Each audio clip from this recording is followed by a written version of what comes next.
جن لوگوں نے آج قوم کی پیٹھ میں چھرا گھونپا ہے اور جنہیں آپ بھی اپنا مسیحا سمجھتے رہے ایک طویل عرصے تک، جنہوں نے مہاجر قوم سے بے وفائی کی، ان کے لیے بعض اوقات جملہ کہہ سکتے ہیں کہ بھئی زہر کے قابل جو نہ تھے،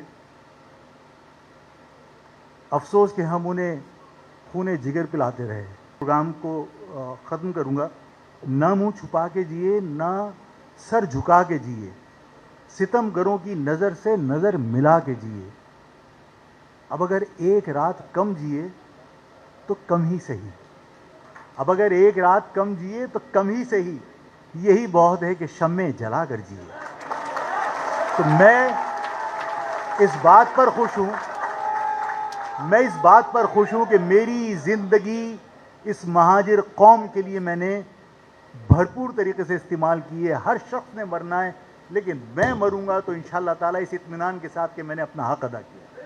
اللہ تعالیٰ آپ سب کو اس دیش کا ہے۔ ذہن میں بھی مت لانا کہ اپنی قوم کو تقسیم کر کے صوبہ بنے گا۔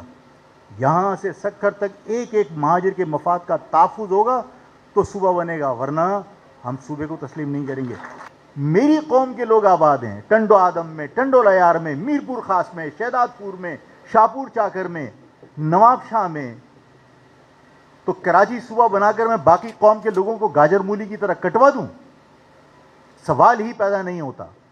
نہ آفاق ایسا ہونے دے گا، نہ آفاق کی قوم ایسا ہونے دے گی۔ آفاق کی قوم نہ اپنی زمین تقسیم ہونے دے گی، نہ اپنی قوم کو تقسیم ہونے دے گی۔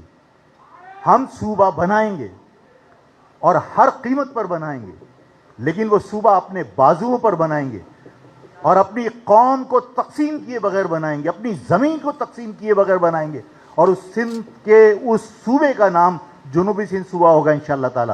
اور جب ہم یہ صوبہ بنائیں گے، ہم یہ صوبہ کراچی کی سطح پر بنا کر اپنی قوم کو تقسیم کرنا نہیں چاہتے، میں اپنی آبادی کو تقسیم کرنا نہیں چاہتا۔ یہ سازش ہے کہ یہ کہا جائے کراچی کو ہم صوبہ بنا دیں گے تاکہ مہاجر قوم کو، جس طرح آپ نے سیاسی جماعتوں کو تقسیم کیا، الطاف کو تقسیم کیا، آفاق کو تقسیم کیا، خالد مقبول، فاروق ستار، مصطفیٰ کمال، آپ نے مختلف لیڈرشپ پیدا کر کے آپ نے تقسیم در تقسیم کا عمل کیا۔ اب آپ اس قوم کو مزید تقسیم کرنے کے لیے یہ کہیں کراچی صوبہ بن رہا ہے اور لوگ خوش ہو جائیں کراچی صوبہ بن رہا ہے، نہیں۔ نہ مہاجر قوم اپنی قوم کو تقسیم ہونے دی، یہ ایک ایک فرد کے مفاد کا تحفظ کریں گے انشاءاللہ تعالی، اور نہ ہم اپنی زمین کو تقسیم ہونے دیں گے جو یہاں سے وہاں تک میرے بزرگوں کا حصہ ہے، میرے بزرگوں کی جائیداد ہے۔ ہم اپنی جائیدادوں کو بھی تقسیم نہیں ہونے دیں گے۔ جن لوگوں نے آج قوم کی پیٹھ میں چھرا گھونپا ہے اور جنہیں آپ بھی اپنا مسیحا سمجھتے رہے ایک طویل عرصے تک، جنہوں نے مہاجر قوم سے بے وفائی کی، ان کے لیے بعض اوقات جملہ کہہ سکتے ہیں کہ بھئی زہر کے قابل جو نہ تھے، افسوس کہ ہم انہیں خون جگر پلاتے رہے، کہ جو لوگ زہر دے کے مار دیے جاتے، کہ قوم کی پیٹھ میں چھرا گھونپ دیا، اس قوم کو لاوارث کر دیا، اس قوم کی آپ نے عزتیں مٹی میں ملا دیں۔ آپ کی قوم کے لوگ روز پٹ رہے ہوتے ہیں کسی انڈسٹری ایریا میں کھڑے ہوئے، لوگ آپ کے تماشا دیکھ رہے ہوتے ہیں۔ آپ نے اپنی قوم کی نمائندگی کرنے کی بجائے آپ نے یہ بہتر سمجھا کہ جن لوگوں نے آپ کے فارم 47 بنائے، آپ ان کے تلوے چاٹتے رہیے۔ آپ اپنی زندگی کو طول دے سکتے ہیں، لیکن آپ نے قوم کے ساتھ بہت بے غیرتی کا مظاہرہ کیا ہے۔ مجھے پرواہ نہیں ہے اس بات کی کہ میں جو کچھ کہہ رہا ہوں اس پر کون خوش ہوگا، کون ناراض ہوگا، اور یہی وجہ ہے کہ میں ہمیشہ کہتا ہوں کہ نہ یہ بات کہہ کر میں اپنے اس پروگرام کو ختم کروں گا۔ نہ منہ چھپا کے جیے، نہ سر جھکا کے جیے، ستم گروں کی نظر سے نظر ملا کے جیے۔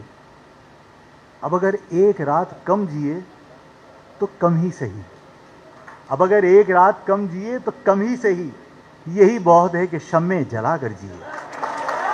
تو میں اس بات پر خوش ہوں کہ میری زندگی اس مہاجر قوم کے لیے میں نے بھرپور طریقے سے استعمال کی ہے. ہر شخص نے مرنا ہے, لیکن میں مروں گا تو انشاءاللہ تعالیٰ اس اطمینان کے ساتھ کہ میں نے اپنا حق ادا کیا. اللہ تعالیٰ آپ پر تمہارے میرے بچوں کو, آپ کے بچوں کو اس شہر میں کچل رہے ہیں. واٹر ٹینکر اس سال جنوری سے اب تک حادثات میں کتنے لوگ جاں بحق ہوئے کچھ پتا ہے؟ 581 آدمی آج کی تاریخ میں, آج تک جب صبح اخبار پبلش ہوا ہے, 581 لوگ اپنی جان سے جا چکے. پاکستان کا کوئی شہر بتائیے جہاں پر اس طرح لوگ بے دردی سے کچلے جا رہے ہیں اور کوئی مقدمہ درج نہ ہو, کوئی گاڑی بند نہ کی جائے, کوئی ڈرائیور گرفتار نہ ہو. یہ لاوارث نہیں ہے. یہ شہر, اس کے وارث آپ ہیں, اس کے وارث اس قوم کے جوان ہیں. اور اگر انہوں نے نیو کراچی کے کسی خاندان کو ڈمپر کے نیچے کچلتے ہوئے دیکھا کہ جو ڈمپر ریس لگا رہے تھے, اور اس غصے میں اگر انہوں نے ڈمپر جلا بھی دیے, تو وہ ری ایکشن تھا انسانی جانوں کے ضیاع کا, اس پر آپ صغیر سینٹر کے بچوں کو دہشت گردی کے مقدمات میں ملوث کر کے آپ جیل بھیج دیتے ہو.